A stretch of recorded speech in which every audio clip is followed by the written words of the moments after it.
Et l'invité de ce 20h est le ministre de l'Hydraulique et de l'Assainissement, Dr Cheikh Tidiane Dièye. Monsieur le ministre, bonsoir et merci d'être là ce soir.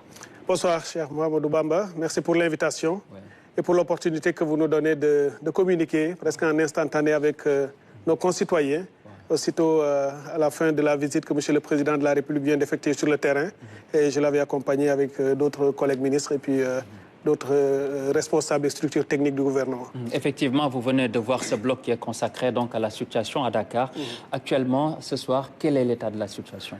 Mais écoutez, la situation, ça dépend des zones concernées.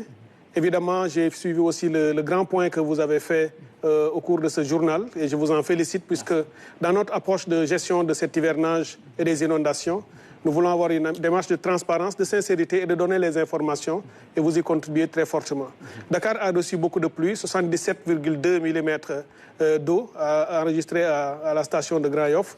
Et cela est une pluie importante. On dit qu'on a une pluie extrême dès que ça passe 70, voire 100 et quelques millimètres. Et quand ça tombe en une seule fois sur Dakar, c'est une grande pluie.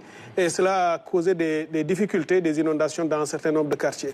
Parmi les plus importants, parce que pour chaque hivernage, évidemment, vous voyez même des noms de quartiers émerger, être dans l'espace public. Pour cette pluie-ci, d'avant-hier à hier, on a eu les parcelles assainies, différentes unités des parcelles assainies, mais le point le plus emblématique a été l'unité 24 des parcelles assainies, vous l'avez suivi dans vos reportages. Nous avons également eu beaucoup de difficultés à Thiaroye, d'où nous sommes venus d'ailleurs, le président de la République y est allé pour faire des visites. À Yoff, Tongor, Yoff, le centre de santé Philippe Maguilène Senghor, qui a aussi connu quelques difficultés. D'autres quartiers comme Grand Yoff a eu aussi son lot, la bretelle ou front de terre dans cette zone-là avec l'autopont de front de terre. Toute cette zone a ici eu des difficultés. Évidemment, dans la banlieue, partout aussi, on a reçu des pluies. Peut-être avec une intensité moindre que les années précédentes, mais on a quand même constaté quelques difficultés au moment des pluies. Mais évidemment, là également, je crois que vous l'avez constaté parce que c'est apparu dans vos reportages.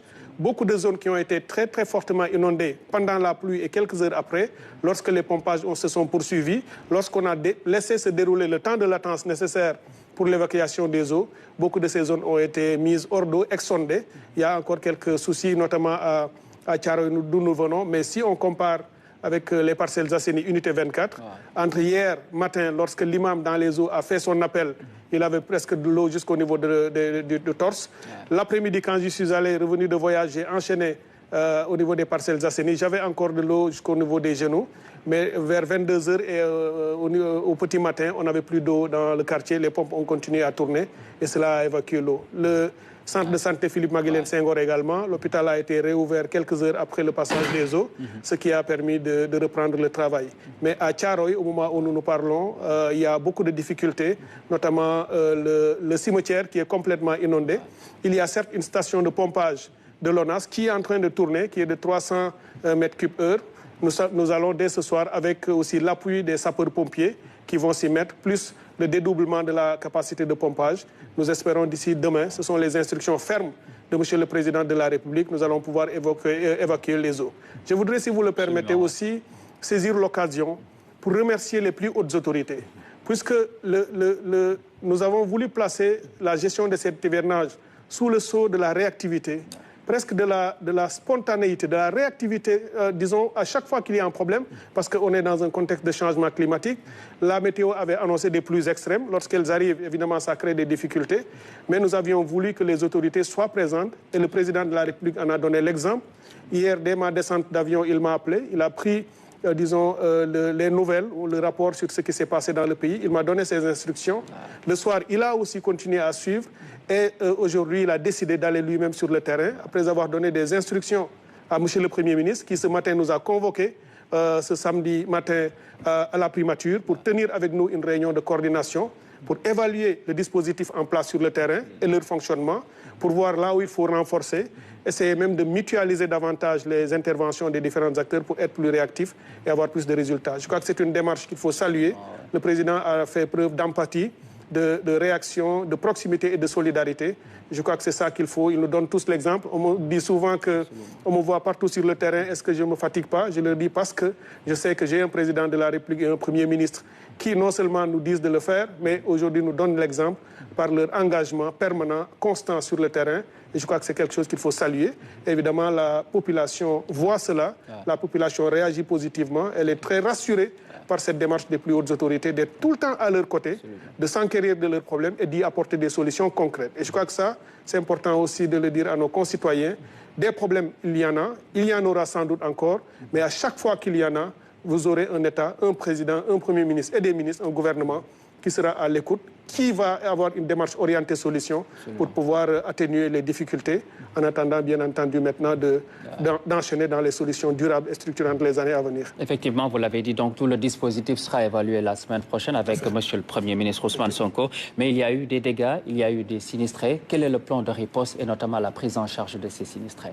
Bien, on a déjà dans le dispositif préparatoire, parce que souvent même, il faut aussi le dire aux concitoyens, la préparation de cet hivernage a commencé dès la fin de l'hivernage 2024. Nous avons tenu un comité national de gestion des inondations, nous avons enchaîné des rencontres avec toutes les structures opérationnelles et au moment où je vous parle, nous avons des plans communaux de sauvegarde, ce sont les plans de contingence dans toutes les municipalités où on a fait des cartographies des zones inondables et qui sont déclenchés à chaque fois qu'il y a des risques de problèmes ou que les sinistres arrivent. Donc, avec l'administration territoriale, les gouverneurs, les préfets et les sous-préfets, les recensements des sinistrés est en cours, avec maintenant un dispositif qui viendra derrière. Parce que le ministère de l'Hydraulique et de l'Assainissement, dont c'est le rôle, assure la prévention et la gestion des inondations.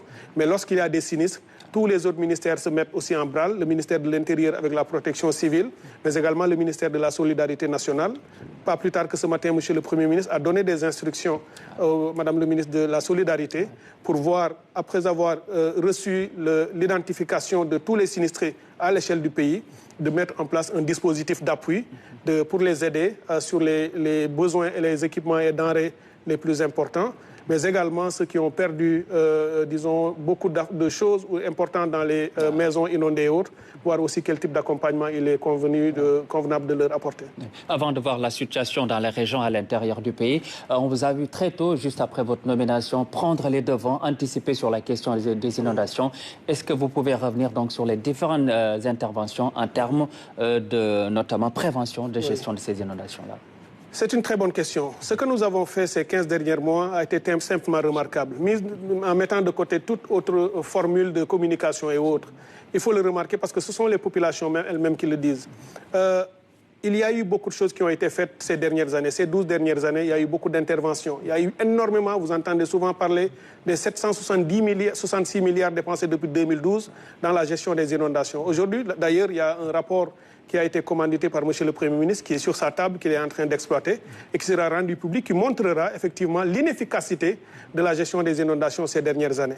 Ce que nous avons fait ces 15 derniers mois, c'est après avoir fait le diagnostic et le constat, nous sommes arrivés sans doute au pouvoir aussi avec une vision qui est celle du président de la République, qui nous a imprimé l'axe et l'orientation, à partir de laquelle nous avons travaillé avec nos équipes pour structurer une nouvelle démarche.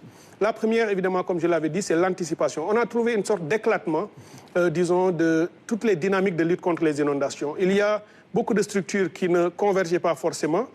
Nous avons fait en sorte de mutualiser, d'enlever toutes les démarches en silo. Nous avons décloisonné l'espace pour que les interventions soient les plus coordonnées possibles, avec plus d'efficacité, mais orientées résultats. Partout où nous allons, nous faisons en sorte que les collectivités locales soient présentes, l'administration territoriale soit là, tous les techniciens présents, mais également les acteurs communautaires, pour poser et diagnostiquer les problèmes sur la table et pouvoir y apporter des solutions. Aujourd'hui, si vous voyez dans beaucoup de régions du pays, des interventions ont été faites, on a ressenti moins de difficultés qu'avant. C'est le cas un peu à Ziguinchor, c'est le cas aussi à Bignona où on a fait des canalisations. Pour le moment, c'est des solutions d'adaptation. Après l'hivernage, nous allons vers des canaux bien plus structurés et conformes aux normes techniques et standards. Nous en avons à Kaffrine. L'année dernière, il y a eu beaucoup d'inondations dans certaines zones, à Diamaguène notamment. Cette année, nous avons anticipé et les choses fonctionnent. Et autrement dit, sans cela, la situation aurait été pire. C'est ça qu'il faut comprendre. Touba, je n'ai pas forcément besoin de revenir. Nous l'avons constaté ensemble lors du Magal et au-delà. Évidemment, nous continuons de prier et nous allons rester saisis sur le terrain puisque l'hivernage est à presque le milieu. Et avec le changement climatique, ça ira sans doute jusqu'en fin octobre. Mais nous allons continuer à le faire. Toutes les régions, il y a eu des difficultés à Saint-Louis, mais elles sont en train d'être prises en charge.